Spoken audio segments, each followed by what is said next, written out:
Hey guys, welcome back to the channel banking Rahi. So आज है Christmas day. You can see आज है 25 of December. और मैं आफ्टर IBPS PO मेंस जब से हुआ है हमारा 30 नवंबर को, तब से मैं आज वीडियो रिकॉर्ड कर रही हूँ। और एज सच मेरी कोई पढ़ाई हुई ही नहीं थी, तो मैं क्या बताती। मेरे सेमेस्टर्स चल रहे थे, तो उसके एग्ज़ाम वगैरह थे, तो वो अब उससे मैं फ्री हुई हूँ, अभी 1-2 दिन ही हुए हैं। तो और मैंने इस बीच में मैंने क्लर्क SBI क्लर्क के और SBI PO के प्रीलिम्स के मॉक लगाए थे। और जब से नोटिफिकेशन आई है SBI क्लर्क की, तो तब से फिर मैंने सिर्फ क्लर्क के लगाए हैं। जो भी लाइव मॉक हुए टेक्स्ट बुक पे जितने भी हुए हैं, मैंने कुछ शॉर्ट्स वगैरह में शेयर किए थे, आप लोगों ने अगर देखे हो तो। सो बस मैंने वो किया था, और कुछ बाकी ऐसी पढ़ाई हुई ही नहीं है। और अब मैंने शुरू किया है, क्योंकि अब तो नोटिफिकेशन भी आ गई। अभी तक ऐसा था कि कुछ नोटिफिकेशन थी नहीं हमारे पास, तो हम क्या ही पढ़ते, और मन भी नहीं लग रहा था। अब मैंने फिर इसके बाद मॉक लगाया। मैंने सोचा पढ़ना शुरू किया था मैंने अभी, तो मैंने परसों के दिन, परसों नहीं कल लगाया था, मैंने एक मॉक लगाया था, फुल मॉक लगाया था।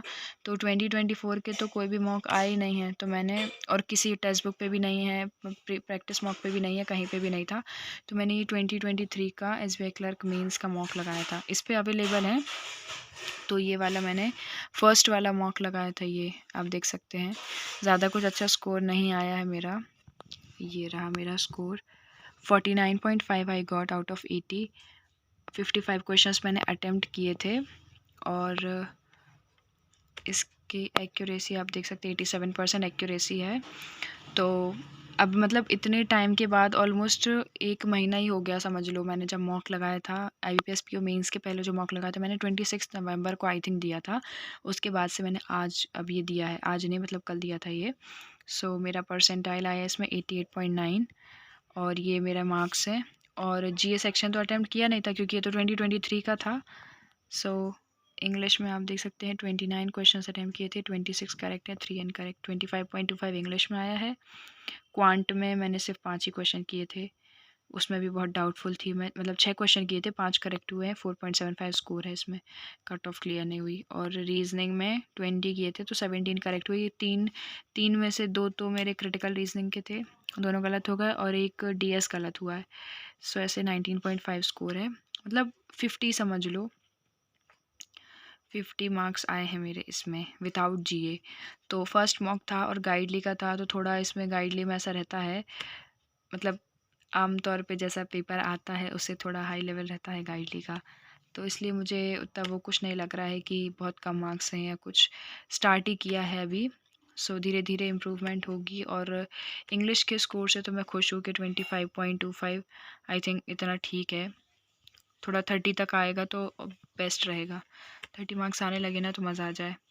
क्वांट से बिल्कुल भी बेकार ही था क्वांट, क्योंकि इसमें मतलब मैंने देखो ना, सिर्फ और सिर्फ ये नंबर सीरीज़, ये कुछ क्वेश्चंस किए मैंने क्वाड्रेटिक के, 2-3 क्वेश्चन ये हैं। और ये मैंने एक DS किया था, तो ये रॉन्ग हो गया है, और बाकी ये रॉन्ग नंबर सीरीज़ के थे 1-2 क्वेश्चन। बस यही करेक्ट हुए हैं। और रीजनिंग में मैंने सिर्फ एक पज़ल की है, ये वाली। ये कुछ नहीं, ये पज़ल नहीं है, ये तो डायरेक्शन का था क्वेश्चन। और एक ही वाली पज़ल की है, सर्कुलर अरेंजमेंट 10% वाली, ये वाली थी। इसके 3-4 क्वेश्चन थे, और ये 2 मेरे क्रिटिकल रीजनिंग के ये रॉन्ग हुए हैं, जो 2 क्रिटिकल रीजनिंग रॉन्ग हुआ है। और एक ये वाला क्या है, एक ये DS का इधर और था, सॉरी इसका नीदर नॉर था, मैंने इधर और लगा दिया। ये था। और इसका इनपुट आउटपुट को मैंने ट्राई किया था, ये नहीं, कहाँ इनपुट आउटपुट का है, ये इनपुट आउटपुट मैंने ट्राई किया था। इसमें टाइम ये देखो, मैंने 3 मिनट इसमें लगाए हैं, बट मुझे ये बना नहीं। थोड़ा क्या है कि प्रैक्टिस नहीं होती है ना, तो फिर इसके पैटर्न वैटर्न हम भूल जाते हैं। इसकी प्रैक्टिस बहुत ज़रूरी रहती है। तो ऐसे मैंने स्टार्ट किया है अभी से देना। और लेट्स सी अब आगे जो भी मैं करूँगी, तो I will share the scores वगैरह, और जो भी स्ट्रैटेजी। और अभी मैंने GA पढ़ना मैं शुरू कर रही हूँ, मतलब 1-2 दिन में मैं करूँगी अच्छे से। तो मैं दिसंबर से करने वाली हूँ, क्योंकि अब इसमें स्पीड भी चाहिए है, और इसमें मेंस के मॉक भी हमको वीक में 1-2 तो लगाने ही लगाने हैं, अभी से ही लगाने हैं। एक तो अभी से लगाना ही है, फिर आगे जाके हम वीक में 2 मॉक लगाएँगे, क्योंकि एसबीआई क्लर्क में मेंस में भी स्पीड की बहुत ज़रूरत रहती है, क्योंकि इसमें आपको पता है कि बहुत ज़्यादा कट ऑफ भी जाती है और क्वेश्चंस ऐसे रहते हैं, इसमें डूएबल रहते हैं। मैंने last year SBI clerk mains दिया हुआ है, तो मैं उसके हिसाब से बोल रही हूँ कि किए जा सकते हैं क्वेश्चन। और मैंने शायद आपको शेयर किया था, हाँ किया था। एसबीआई क्लर्क मेंस का मैंने स्कोर कार्ड शेयर किया था, तो मेरे 58 मार्क्स आए हैं उसमें। तो वो मेरा फर्स्ट मेंस था, मतलब पहली बार ही मैंने मेंस दिया था और वो भी एसबीआई क्लर्क का मेंस था। लास्ट ईयर तो बहुत सारे लोग के क्लियर हुए थे। तो प्रीलिम्स की तो इतनी टेंशन नहीं है, मेंस का ही है। तो तब मेरे 58 आ गए थे और एमपी की कट ऑफ थी 75 कुछ थी शायद ईडब्ल्यूएस की। सो उस हिसाब से करते हैं और इम्प्रूवमेंट। जब 58 तब आ सकते हैं, लाए जा सकते हैं, पहली बार ही मेंस था जब तो और इस बार जीए भी काफ़ी अच्छे से करेंगे। तो मैं दिसंबर, जनवरी, फरवरी और मार्च के भी एंड में होगा एग्ज़ाम, या तो अप्रैल के फर्स्ट वीक में होगा। तो मार्च तो हमको पूरा पढ़ना है। तो दिसंबर, जनवरी, फरवरी और मार्च, ऐसे 4 महीने, पूरे 4 मंथ मैंने कंप्लीट करूँगी।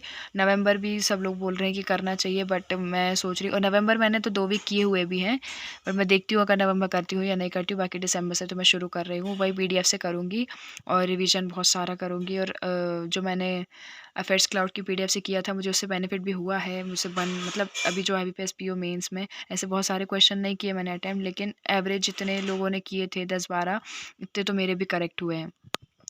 सो देखते हैं कैसा होता है, और अभी इसमें जो भी इम्प्रूवमेंट लाएंगे धीरे धीरे करके। और अगर ये टेक्स्ट बुक का होता तो शायद थोड़ा और अच्छा स्कोर होता, ये रीजनिंग में और क्वांट में। सबसे ज़्यादा तो मतलब मैं क्वांट में ही मेरे सारे ज़्यादा ख़राब हुए।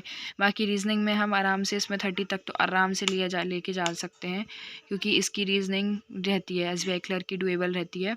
और ये हो गया, इंग्लिश में भी 30 तक लेके जाएंगे, तो मतलब इंग्लिश और रीजनिंग से ही हम 30 तक के स्कोर, अगर सॉरी 30 ऐसे 60 तक का हम स्कोर इसमें कर लेना, तो क्वांट तो वैसे भी मेरे 10-12 ही नंबर आ सकते हैं, मेरे नहीं आ सकते उससे ज़्यादा, मुझे इससे कोई एक्सपेक्टेशन है भी नहीं। तो मैं क्वांट के लिए मैं हर्षल सर की जो एसबीआई क्लर्क की क्लासेस हैं मेंस की, उन्होंने प्लेलिस्ट बनाई हुई है, तो मैं उसको फॉलो करूँगी। और रीजनिंग में मैं सेक्शनल्स लगाऊंगी, और जो संजय सर की क्लासेस होती हैं वही मेंस की, वो तो लेते ही हैं डेली बेसिस पे, तो वो करूँगी। और इंग्लिश का तो मॉक्स ही हैं। और जीए में वही पीडीएफ सोर्स से मैं करने वाली हूँ। और आगे जो भी होता है स्कोर्स वगैरह मैं शेयर करूँगी, और आप लोगों की प्रिपरेशन कैसी चल रही है प्लीज़ लेट मी नो। और that's it for the day. और हाँ, मैंने अभी तक फॉर्म फिल किया नहीं है, मैं सोच रही हूँ कि जनवरी तक कर दूँगी। वैसे तो अब तो करना ही है, लेकिन अभी तक मैंने नहीं किया है। और वैकेंसी तो काफ़ी अच्छी आई है वैसे, मतलब अगर टोटल वैकेंसी 13,700 कुछ है, तो उसका 10% तो एमपी में वैकेंसी है। और ईडब्ल्यूएस भी है, तो 600 समथिंग तो हमारा जनरल और ईडब्ल्यूएस मिलाकर हो रहा है। सो चांसेस हैं कि क्लियर किया जा सकता है, अगर हम अभी से बहुत अच्छे से एफर्ट्स लगाते हैं तो। और स्पीड भी चाहिए हमको, एक्यूरेसी भी चाहिए, और थोड़ा जीए पे ज़्यादा फोकस करना है, क्योंकि अगर जीए में 20 मार्क्स तक आ जाए ना, 10 तो हम ले आते हैं, 10 तक तो ले आते हैं, 20 तक आ जाए ना तो मस्त रहेगा, मतलब आराम से हम 80 तक के स्कोर कर सकते हैं इस तरीके से मिला के। So that's it for the video, tata bye bye.